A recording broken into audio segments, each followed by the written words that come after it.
An honor name spoken in the Lakota tongue was a thing of spirit and blood, earned in battle or through great wisdom.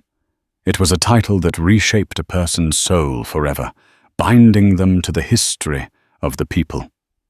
Such names were not given lightly, and never ever to an outsider. So how did Amara Vance, a woman from Boston, who knew more about pressed flowers than frontiers, a white woman living on the very edge of the land that had been seized from them, come to possess one? This isn't a story about a simple rescue.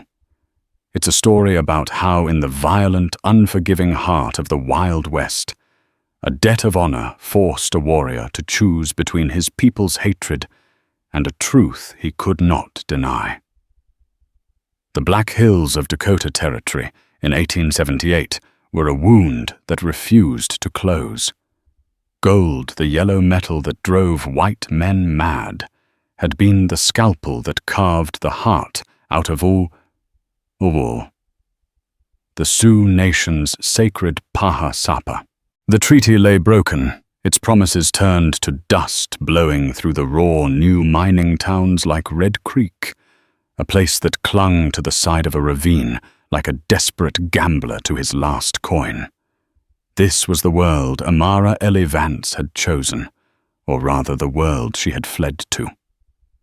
Back in Boston, she was the ghost of a scandal, the jilted fiancé of a man whose family fortune was built on whispers and shadows. Her own family, suffocated by the shame, had effectively exiled her with a modest inheritance, suggesting the invigorating Western air might cure her of her public humiliation. They hoped she would be forgotten. In many ways, so did she. Ellie was not a typical homesteader. Her small, sturdy cabin, built a mile upstream from the boisterous clamor of Red Creek, was less a home and more a laboratory. She wasn't here to plow the land or raise cattle. She was a botanical illustrator, a quiet dissenter from a world that expected women to paint watercolors of fruit bowls, not the intricate, resilient flora of the wilderness. Her joy was in the delicate veins of a pasque flower, the fierce thorns of a wild rose, the subtle color variations in lichen clinging to granite. Her days were spent in silent communion with the things that grew, the things that endured. But survival in the Dakotas required more than a keen eye for petals and stems. It required a willful blindness. To live in Red Creek was to live in a cauldron of simmering hatred. The men who drank at the Dusty Spur Saloon were veterans of Custer's disastrous campaign, or prospectors who'd found nothing but dirt and blamed the Sioux for their failure. Their conversations were laced with venom stories of raids and scalping some true many embellished that served as fuel for their collective fear. The leader of this chorus of resentment was a man named Jebediah Thorne. He was a gaunt figure, with a face like dried leather and eyes that held a permanent squint, as if forever staring into a sun that had wronged him. Thorne had lost his claim, his partner, and what little dignity he had to a combination of bad luck and worse whiskey. But he'd found a new purpose in being the town's self-appointed Indian expert. They ain't human, not really. He'd pronounce his voice a gravelly rasp that cut through the saloon's fug.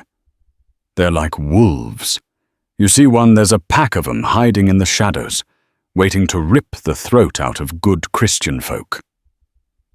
Ellie heard these pronouncements whenever she made the necessary trip into town for supplies.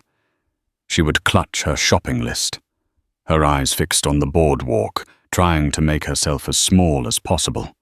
She saw the suspicion in the eyes of the women, the leering curiosity in the eyes of the men.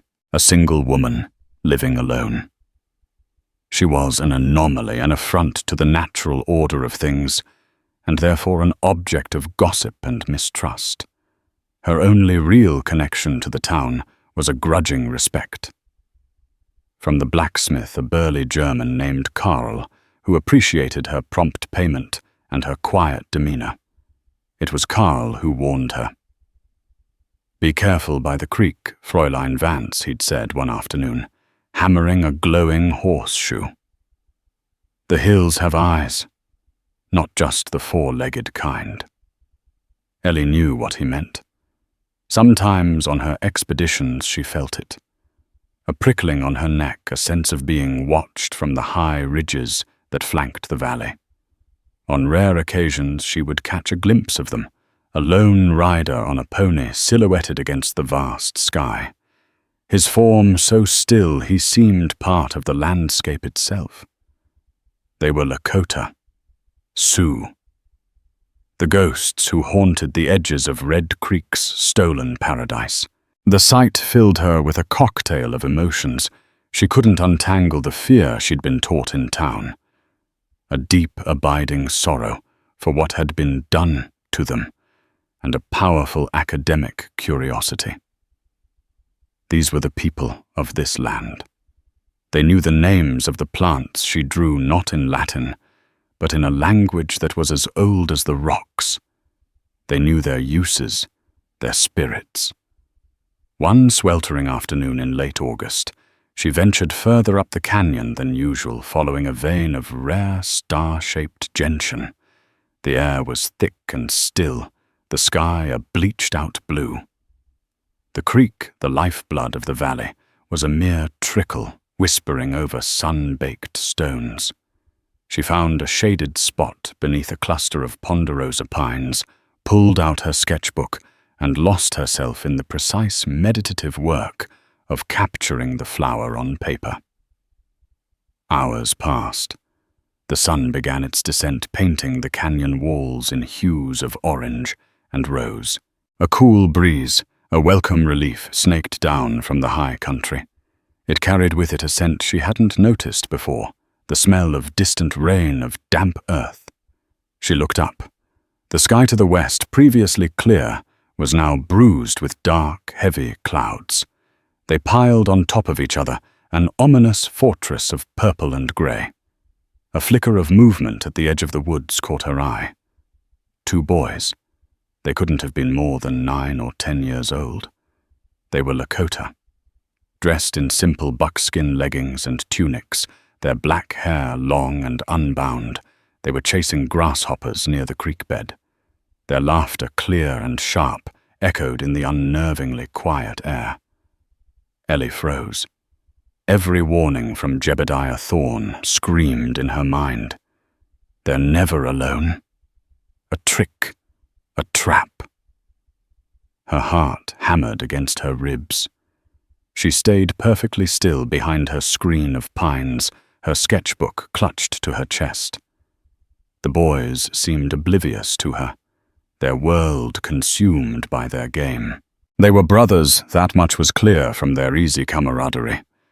The older one, taller and more serious, would point, and the younger, more energetic one would leap, his small body a whirl of motion. The wind picked up, rustling the pine needles above her. The light in the canyon was fading fast, not from the setting sun, but from the monstrous cloud cover that was now directly overhead. A low, almost imperceptible rumble vibrated through the soles of her boots. It wasn't thunder. It was the sound of the earth itself. Ellie, the botanist, the observer of natural phenomena, understood. She had read about it in geological surveys of the West. The granite canyons, the dry creek beds, they were perfect funnels. A heavy downpour in the high country miles away could transform a trickle into a liquid battering ram in minutes. A flash flood. She looked at the boys, still laughing, still playing in the very center of the dry wash. They were in a death trap and had no idea.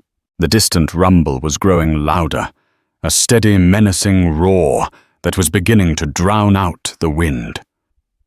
Fear was a cold knot in her stomach. Fear of the boys of who might be watching from the trees. but it was being overtaken by a different, more urgent terror. The terror of watching 2 children die. She was an outsider to everyone here, to the town that scorned her, and to the people who haunted the hills. Intervening was madness. To approach them was to cross a line that could not be uncrossed. But to do nothing, to sit in silence and listen to that approaching roar, to watch those 2 small, laughing figures be erased from the world.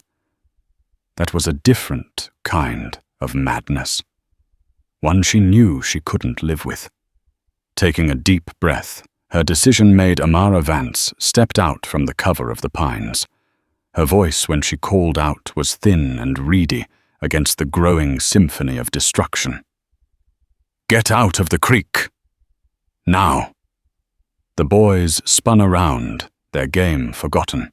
Their faces were masks of shock and alarm, not at the approaching sound, but at her. The white woman, the intruder. They stared at her, frozen by a fear far older and more immediate than any flood. And behind them, the roar of the water was no longer distant. It was here. For a heartbeat, the world was frozen in a tableau of mutual terror. Ellie saw the unadulterated fear in the boy's eyes. Fear of her. To them, she was the monster, a sudden apparition from a hostile world, more tangible and immediate than the abstract danger rumbling towards them.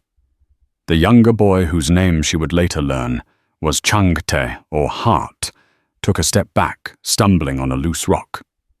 His older brother, Wang Bli, or Eagle, instinctively put an arm out, shielding him, his small face a mixture of defiance and panic. "Run!" Ellie screamed again, her voice raw. She didn't just point to the canyon walls. She started scrambling towards them herself, hoping they would follow her example. The sound was no longer a rumble. It was a physical force, a grinding, chewing roar that vibrated in her teeth. The ground trembled. Small pebbles danced on the rocks around her. They didn't move. They were paralyzed by a lifetime of warnings from their own elders about the Wasichu, the white people who took everything. There was no more time for words. Ellie closed the distance in a desperate sprint. She grabbed Wang Bli's arm. The boy flinched as if burned, trying to pull away. His eyes were wide with shock at her touch. "Nahan, Nahan." He yelled a Lakota word for no. That needed no translation. "I'm sorry." She gasped, her grip tightening.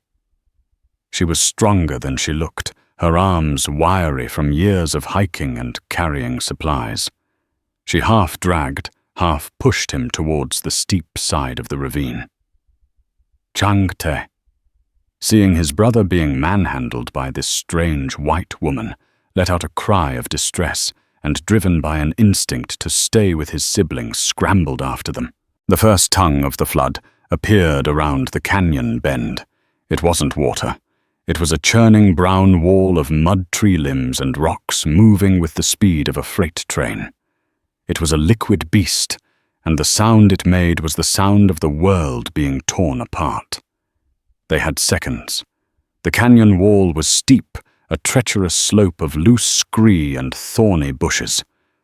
There was no path. Up Ellie yelled, shoving Wang Bli towards a thick root snaking out from the earth. Climb.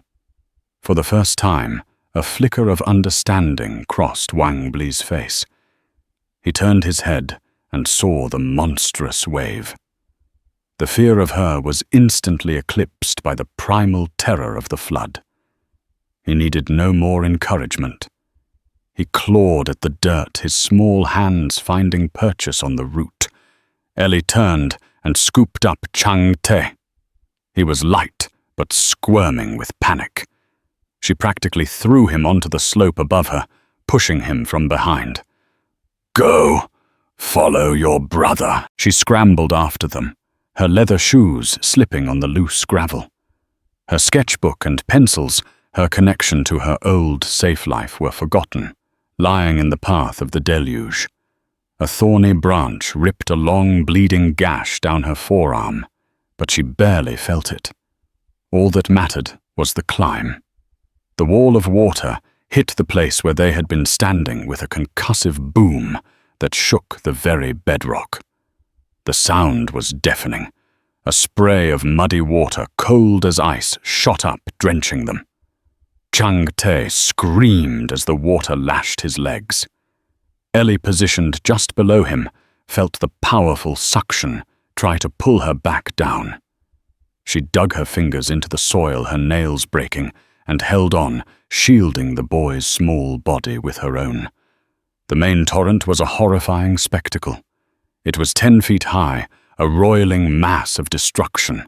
Entire trees, ripped from the earth, tumbled end over end like matchsticks. The sound was a chaotic medley of roaring water, the sharp crack of boulders colliding, and the agonized groan of the land itself. The air was thick with the smell of wet earth and shattered pine. They climbed. It was a desperate animalistic scramble.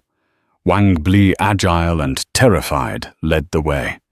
Ellie stayed below Chang Te, constantly pushing him upward, encouraging him with short, sharp words. Keep going. Almost there. Don't look down. Her lungs burned. Her muscles screamed. The gash on her arm throbbed warm blood, mixing with the cold mud. Finally, Wang Bli found it a narrow ledge barely 2 feet wide, protected by a granite overhang. It wasn't much, but it was 20 feet above the raging torrent. He hauled himself onto it, then immediately turned his face pale with shock and reached down for his brother. Ellie gave Chang Te one last mighty shove, and Wang Bli, and he managed to pull the smaller boy to safety. Now it was her turn. She was exhausted, her arms trembling with fatigue. She reached for the ledge, her muddy fingers finding a crack in the rock. As she tried to pull herself up, her foot slipped on a wet patch of scree. For a terrifying second, she dangled her entire body weight, held by one hand. Her grip began to fail. She saw the churning chaos below her, a maelstrom that would swallow her whole. This is it, she thought, a strange calmness washing over her. This is where the scandal ends. Then she felt a hand on her wrist, small but strong. She looked up. Wang Bli was lying on his stomach, his face inches from hers, his expression one of fierce, terrified concentration. He had her. Chang Te was behind him, his small hands wrapped around his brother's waist, anchoring him. They were saving her. With a surge of adrenaline, Ellie found a new foothold. She kicked against the rock face, and with the boys pulling with all their might, she flopped onto the ledge, gasping for air, her body a wreck of trembling muscles and raw nerves. They lay there for a long time. 3 figures, huddled on a tiny rock shelf, listening to the symphony of destruction below. The flood raged for what felt like an eternity. The initial violent wave was followed by a powerful, sustained river that filled the canyon from wall to wall. The sun had set, and a cold, miserable rain began to fall, plastering their hair to their faces and chilling them to the bone. Ellie shivered not just from the cold, but from the shock. She looked at the boys. They were huddled together, their eyes wide and dark, fixed on the churning water. The defiance was gone, replaced by a profound, childlike shock. Chang Te was shaking uncontrollably, his teeth chattering. Acting on instinct, Ellie shifted, positioning herself to block the worst of the wind-driven rain. She drew them closer, pulling them into the folds of her wet, muddy skirt and jacket.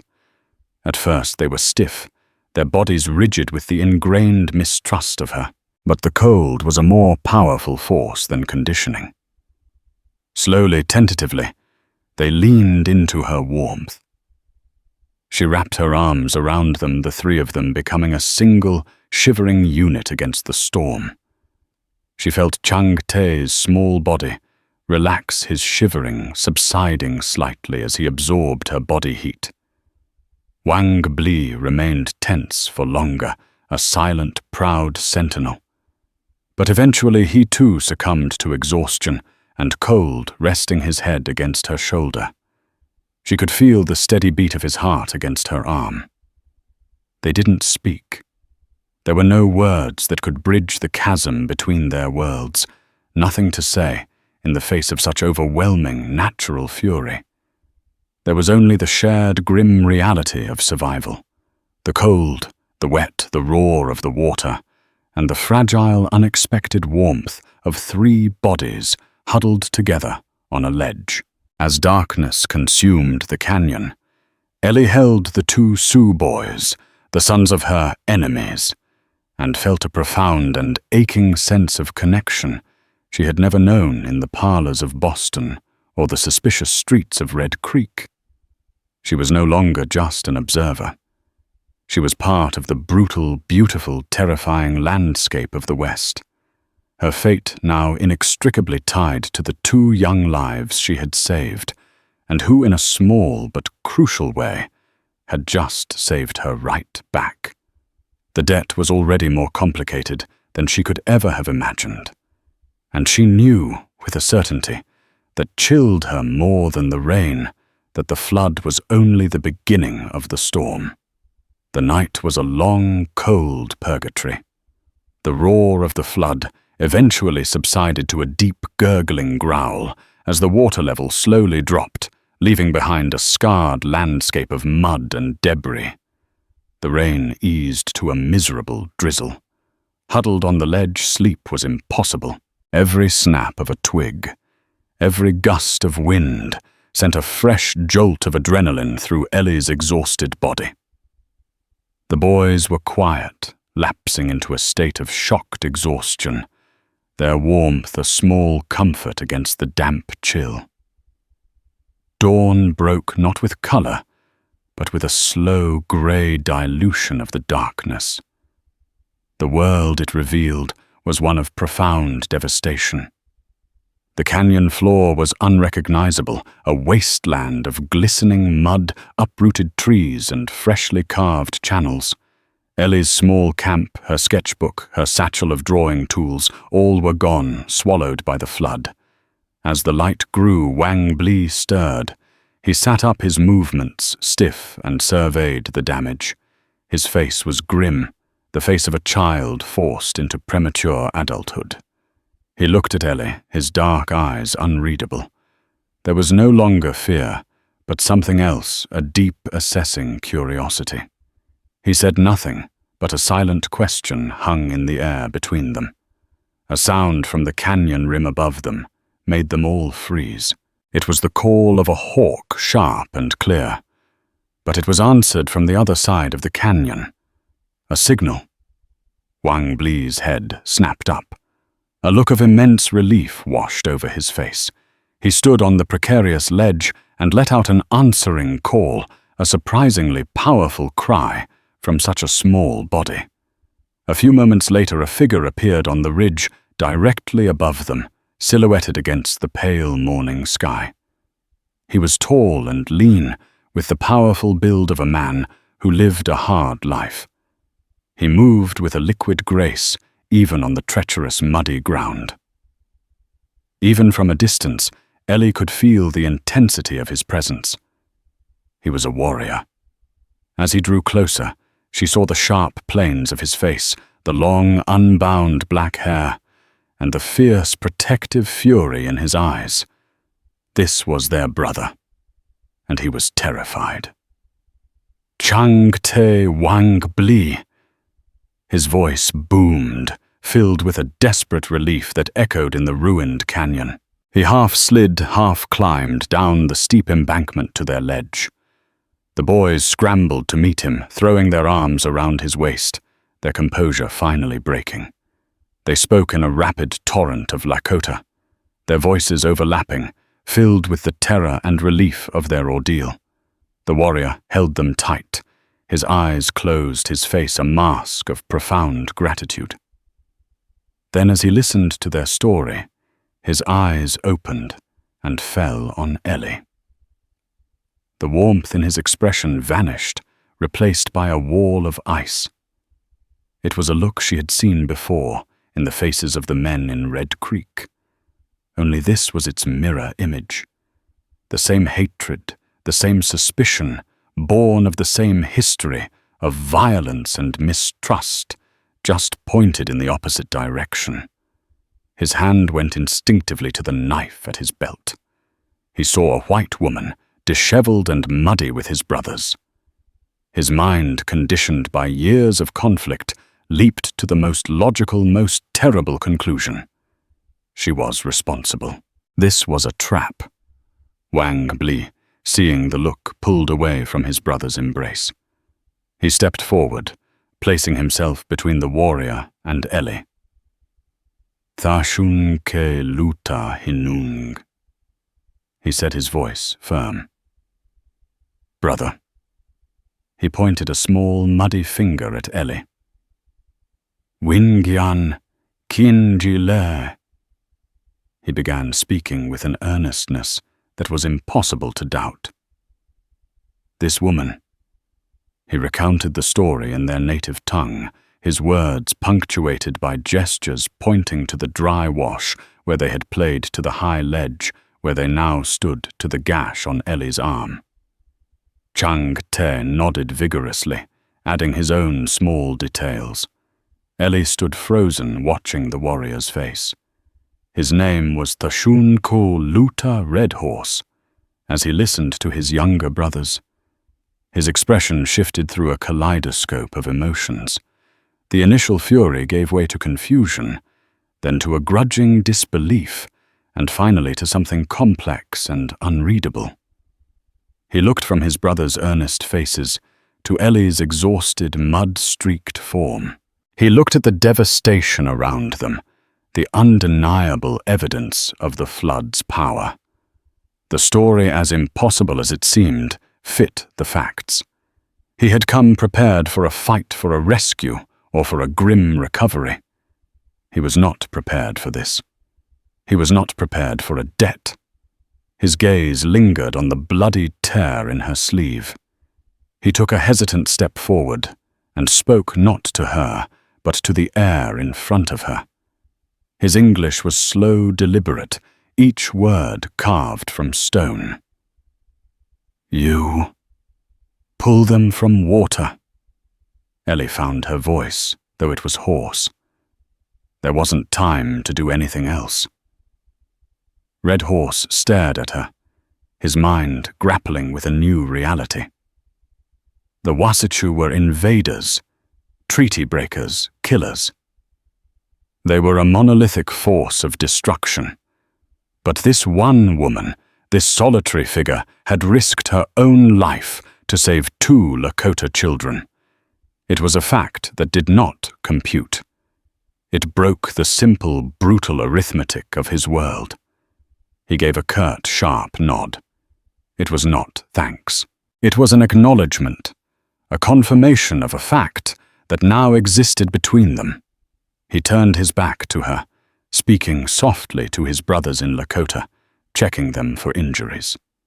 Then, without another word or glance at Ellie, he began the difficult process of getting his siblings back up to the canyon rim. Ellie was left alone on the ledge. The adrenaline that had sustained her for hours drained away, leaving a bone-deep weariness in its place. Getting back to her own cabin was an ordeal. She had to climb down from the ledge, navigate the treacherous, mud-slicked canyon floor, and force her aching body on a 2-mile trek. Every step was a battle. When she finally stumbled through her own doorway, she was a ghost of herself. She cleaned and bandaged the gash on her arm, her movements clumsy with exhaustion. She collapsed onto her cot, the world spiraling into a grey haze of fatigue. When she awoke, it was late afternoon. Her body ached, but her mind was clear. A terrible thought began to dawn on her. She had been seen with the Sioux. She had touched them, helped them. In the eyes of Red Creek, her crime was not just trespassing, it was treason. Her fears were confirmed 2 days later on a supply run. The moment she stepped onto the boardwalk, she felt the change. The usual whispers and curious stares were replaced by something harder, more hostile. Jebediah Thorne and his cronies were standing outside the general store. As she approached, Thorne spat a stream of tobacco juice that landed dangerously close to her skirt hem. "Well, well," he sneered, his voice loud enough for everyone to hear. "If it ain't the Indian lover. Heard you was down by the creek, getting real friendly with some of Red Horse's whelps." Ellie's blood ran cold. "I don't know what you're talking about," she said, her voice tight. "Oh, I think you do." Thorne shot back. "We seen the tracks. 3 sets, one of 'em wearing ladies' shoes. You think we're stupid. They're getting bolder, coming right into the valley. And they got help from traitors right here in this town." His eyes were small, hard points of malice. Ellie grabbed her supplies. Her hands trembling paid the storekeeper who refused to meet her eye and fled. The walk back to her cabin was a gauntlet of hostile stares. She was no longer just an oddity. She was a pariah. Meanwhile, in a hidden camp deep in the hills, Red Horse was wrestling with a crisis of conscience. He owed this woman a debt. It was not a matter of choice. It was a fundamental law of his culture. A life saved had to be acknowledged. To ignore it would bring shame not just upon him, but upon his family. It would be a disharmonious act, an offense against the spirits. But how could he repay a debt to a white woman? To approach her was to risk being seen to invite violence upon himself and his people. To give her a gift would be misunderstood. He consulted with an elder of his band, a wise, wrinkle-faced man named Chaitin or Falcon. Chaitin listened to the story in silence, his eyes closed as if watching it unfold in his mind. When Red Horse had finished, he spoke softly. "The water does not choose who it drowns. It is a power of the world. This woman stood against that power for our children. The debt is not to a Wasichu. It is a debt to the spirit that moved through her. It must be honored." The elder's words settled the conflict in Red Horse's soul. He knew what he had to do. A week after the flood, Ellie was sitting in her cabin at dusk, trying to concentrate on a new drawing, when a soft sound outside her door made her jump. It was the sound of a single footstep. Not the heavy, clumsy tread of a townsman, but something light, deliberate. Silent. Her heart leaped into her throat. Thorne. He'd come to make good on his threats. She grabbed the iron poker from the fireplace, her knuckles white. "Who's there?" she called out, her voice shaking. There was no answer, only silence. Then a low voice, the same one she'd heard in the canyon, spoke through the wooden door. The woman who is not afraid of water. It was Red Horse. Ellie's fear was instantly replaced by a profound confusion. She slowly unbarred the door and opened it a crack. He was standing there alone, bathed in the deep purple light of twilight. He held no weapon. In his hands he carried a small, beautifully beaded pouch. He did not try to enter. He simply stood on her doorstep, his presence filling the small clearing. "My brothers are safe," he said, his gaze direct and unnervingly intense. They are warm. They laugh again. This is because of you." Ellie didn't know what to say. "I'm glad they're all right. A life for a life is the way of the warrior." He continued, his voice low. "I cannot give you a life, but my family owes you. My people do not understand this. They see only the color of your skin." He paused, choosing his words with immense care. "But I see what you did. An honorable action must have an honorable name." He took a step forward and held out the small pouch. "In our way, we give thanks. A wopila. This is a small thing, but we also give a name to mark what a person is." He looked at her, his eyes locking onto hers. "You were not a sister, not a mother. You were a stranger. But you stood up. You lifted my brothers from the darkness. So I will call you Miwayaka Wangjila." He said the Lakota words slowly, letting them hang in the still air. "Miwayaka Wangjila," he repeated. "It means the one who lifts up. It is your name now. My family will know you by it. The spirits will know you by it." He placed the beaded pouch on her doorstep, then turned and melted back into the shadows as silently as he had appeared. Ellie stood in the doorway, the poker hanging forgotten in her hand. She picked up the pouch. It was filled with dried herbs, sweetgrass and sage. She looked out into the empty darkness where he had been. She had been ostracized by her own people for a crime she did not commit, only to be given the highest of honors by the very people she was supposed to hate. Miwayaka Wangjila, the one who lifts up. Tears streamed down her face. Tears of fear, of relief, of a profound and shattering loneliness. The name was a gift, a secret shield. But it was also a brand one that marked her as belonging to neither world and set her on a collision course with the hatred brewing in Red Creek. The debt had been acknowledged, but the payment she was beginning to realize was far from complete. The name Miwayaka Wangjila settled into Ellie's soul, like a stone in a deep pool. It was a secret she kept locked away, a flicker of warmth in a world that was rapidly turning hostile. She would say it to herself in the quiet of her cabin, the Lakota syllables a foreign yet intimate comfort. It was a reminder that in one corner of this vast, harsh land, she was not a pariah, but a person of honor.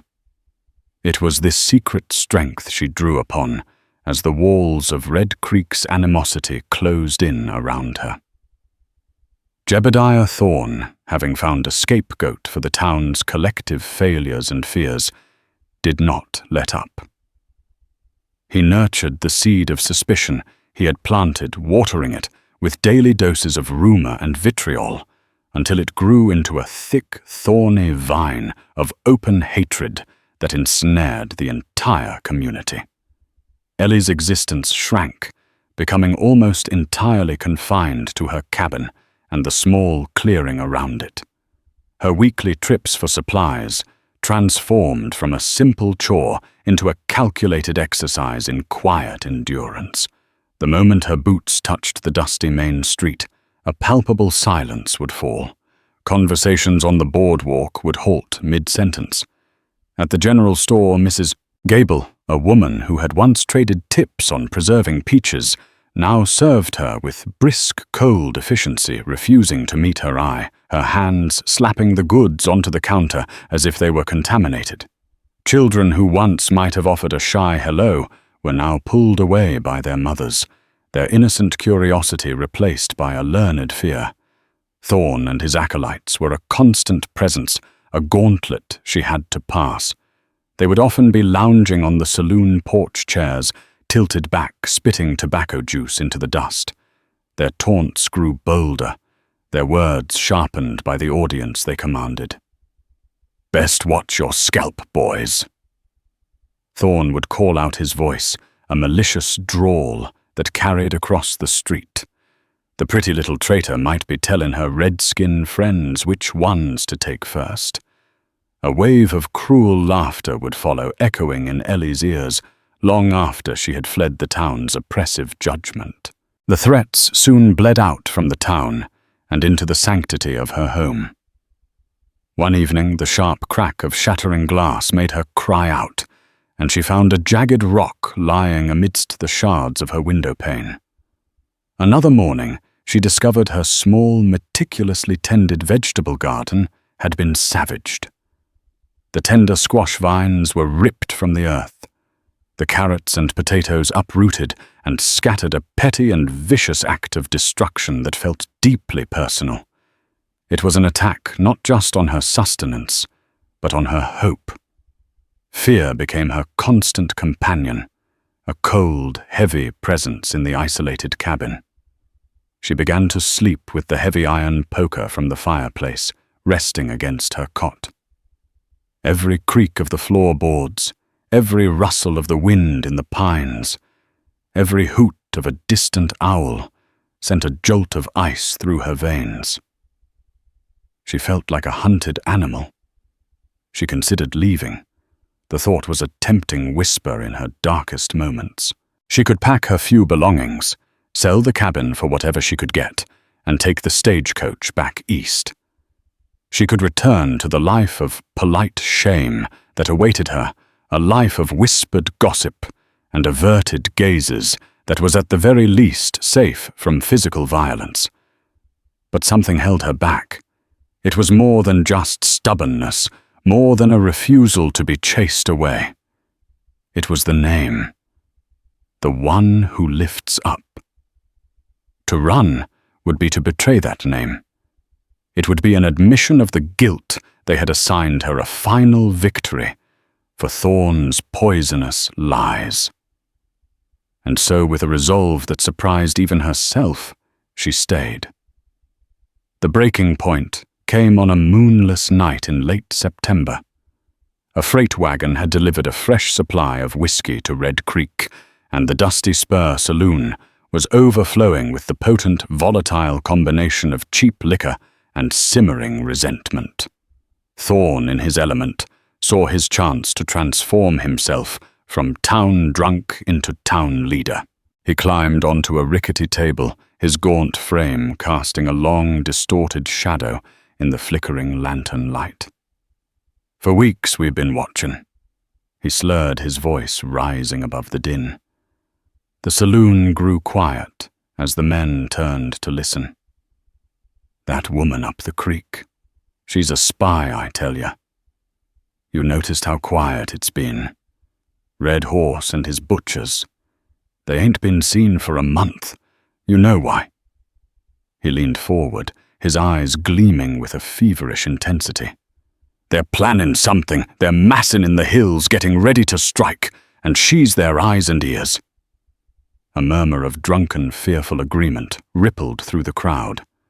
Thorne's words landed on fertile ground, validating every paranoid fear they harbored. Are we gonna wait? Thorne roared, raising a fist. Are we gonna sit here drinking while they sharpen their knives? Wait for them to come in the night and burn our homes? For them to do to our women what they do? He didn't need to be specific. The vile insinuation hung in the thick, smoky air, and faces hardened. Or are we going to go up there and get some answers? Show her what we do with traitors. He had them. The raw fear stoked by whiskey and ignorance had finally boiled over. A mob was born. Men grabbed lanterns, rifles that had been leaning against the wall, and even farm implements from the backs of their wagons. Their faces, illuminated by the flickering, unsteady light of the lanterns, were twisted with a righteous, ugly fury. They were no longer prospectors or blacksmiths or farmers. They were a righteous tide of vengeance, and they began their clumsy, angry march up the creek towards Ellie's cabin. Carl, the blacksmith, who had been nursing a beer in the corner, watched them go, with a sick feeling churning in his stomach. He knew Ellie wasn't a traitor. He knew Thorn was a poison-tongued liar. This was wrong, deeply wrong. But to stand against the mob was to become its next target. He stayed put, his conscience at war with his instinct for self-preservation, the taste of his beer turning to ash in his mouth. Inside her cabin, Ellie heard them coming. It started as a low murmur, a collection of distant angry shouts that slowly grew louder, blending with the frantic thumping of her own heart. She rushed to the window and saw it a swarm of bobbing lights like angry fireflies weaving through the trees, coming directly for her. Panic, cold and absolute, seized her. This was it. They were going to drag her out. They were going to enact their drunken justice. She scrambled to the door, her hands shaking so violently she could barely slide the thick wooden beam into its iron brackets. She backed away from the door, clutching the poker, her knuckles white. Her back pressed against the cold stone of the fireplace, as if she could melt into it. The shouts were just outside now, a cacophony of slurred threats and accusations battering her sanctuary. "Come on out, traitor. We know you're in there, squaw lover." A heavy rock slammed against the door with a deafening boom, making the whole cabin shake. The wood splintered, and fine dust rained down from the rafters. They were going to break it down. Ellie squeezed her eyes shut, a desperate, silent prayer catching in her throat. And then a new sound, or rather a sudden, shocking lack of it. The shouting stopped. It didn't fade away. It was sliced off as if by a knife. It was replaced by a confused, frightened, and utterly unnatural silence. Ellie opened her eyes, her brow furrowed. What was happening? The silence was in its own way more terrifying than the noise. It was the silence of a predator's arrival. Outside, the mob had frozen. The men at the front of the pack had stopped dead in their tracks, causing those behind them to stumble forward into a bewildered shuffling pile. Their drunken courage evaporated like mist, replaced by a sudden, sober terror that chilled them to the bone. Standing between them and Ellie's cabin, arranged in a silent crescent line, were 5 figures. They had materialized from the moonless darkness, as if born from the shadows themselves. They were on foot, armed with bows and war clubs, their forms radiating a calm, lethal stillness. At their center, tall and immovable as a mountain pine, was Thashungike Luta Red Horse. He wasn't dressed for war. He wore simple buckskin, and his face was unpainted. But his presence was more intimidating than any army. His face was calm, his eyes holding a chilling stillness as they swept over the terrified faces of the mob.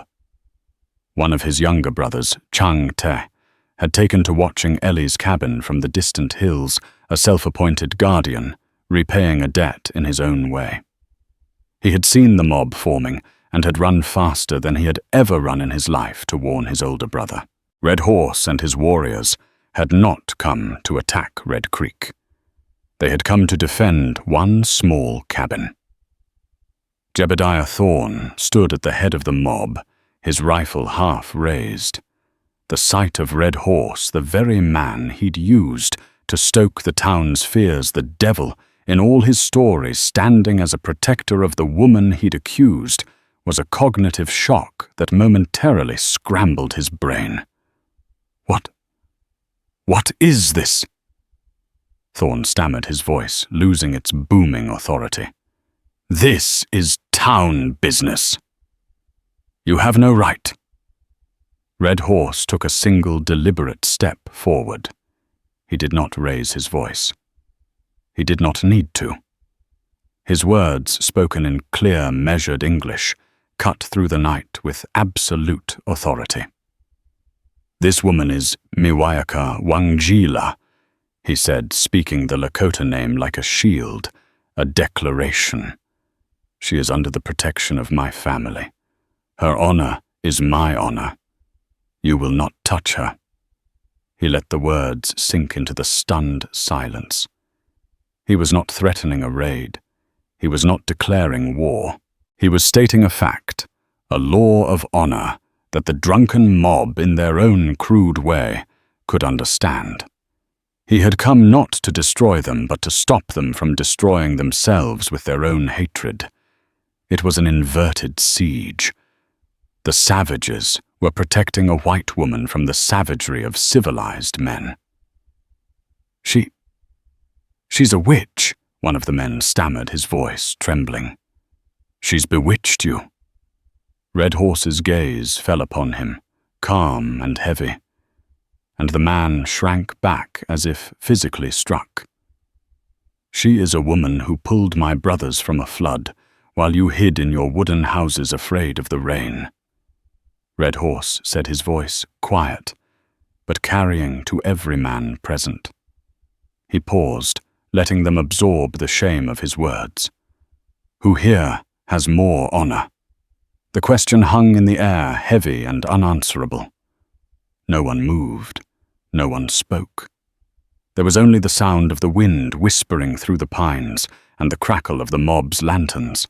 The standoff was absolute, a line of 5 silent warriors and a mob of 30 armed men, paralyzed by the undeniable moral force of an enemy who refused to act like one.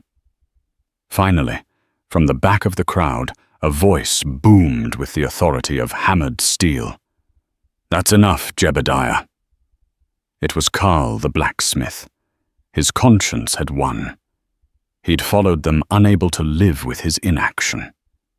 He pushed his way to the front, his broad shoulders clearing a path, his face grim.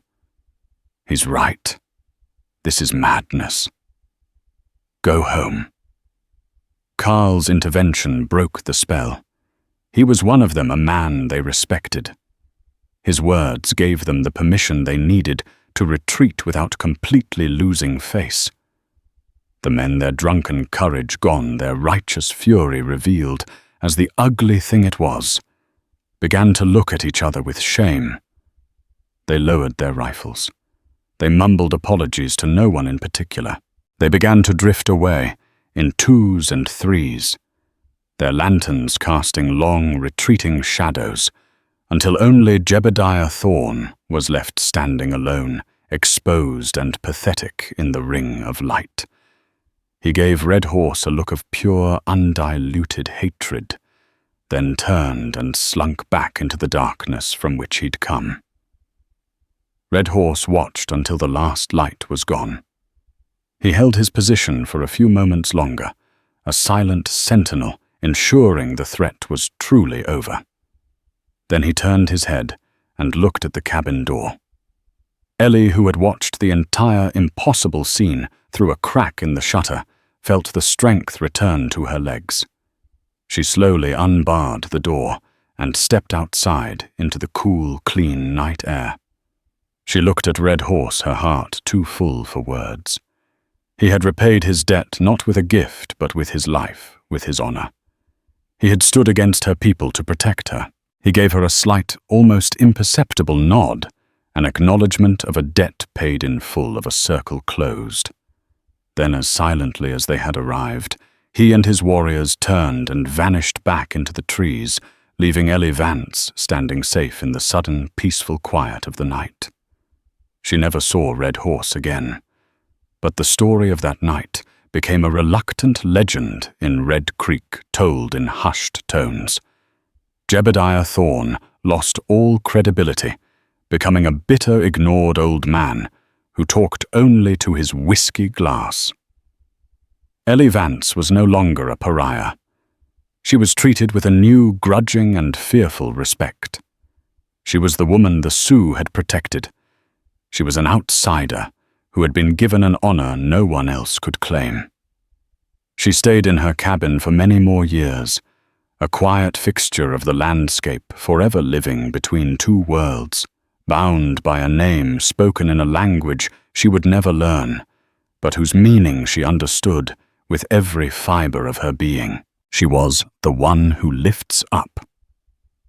The story of Amara Vance and Red Horse is a powerful reminder that the Wild West was more than just cowboys and outlaws.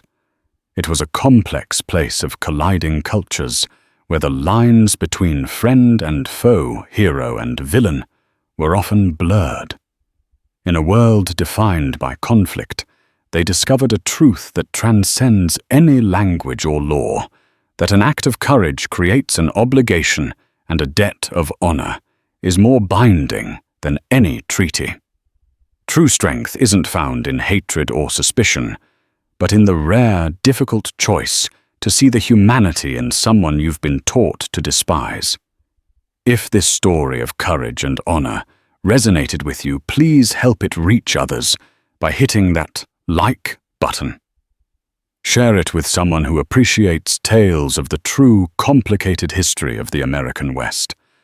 And for more stories that dig deeper into the past, make sure you subscribe to our channel and ring that notification bell. Thank you for listening.